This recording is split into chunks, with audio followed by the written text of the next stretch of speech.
Pengurus kontak tani nelayan andalan Kabupaten Aceh Tamiang periode 2020 sampai dengan 2025 resmi dilantik oleh Ketua Umum KTNA Provinsi Aceh.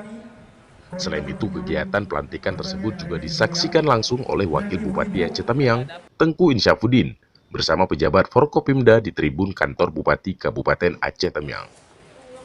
Dalam amanatnya, Zakaria Afwan selaku Ketua KTNA Provinsi Aceh mengatakan, dengan dilantiknya pengurus baru, KTNA Kabupaten Aceh Tamiang diharapkan bisa bersinergi dengan pihak pemerintah setempat. Selain itu, kepengurusan KTNA juga harus bisa menjadi advokasi serta motivator pada petani dan nelayan sehingga mampu meningkatkan hasil pertanian dan nelayan. Kami atas nama KTNA Provinsi Aceh sangat bangga dan senang hari ini atas pelantikan pengurus KTNA Aceh Tamiang.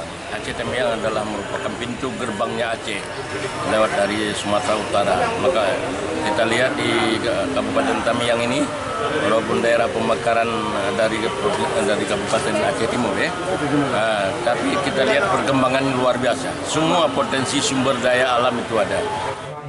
Sementara itu, Wakil Bupati Aceh Tamiang Tengku Insyafudin dalam sambutannya menambahkan, dirinya berharap KTNA Aceh Tamiang bisa saling bahu-membahu dengan pemerintah daerah guna meningkatkan ketahanan pangan khusus di Aceh Tamiang serta bisa memaksimalkan potensi yang ada di Kabupaten Aceh Tamiang, baik dari segi pertanian maupun perikanan. Kami berharap dengan start nantinya pengurus baru ini, KTNA bisa berperan lebih maksimal untuk meningkatkan program sekaligus keberhasilan dari petani dan nelayan di dalam Kabupaten Tamiang. Dari Kabupaten Aceh Tamiang, Reki Ilham, TNTV melaporkan.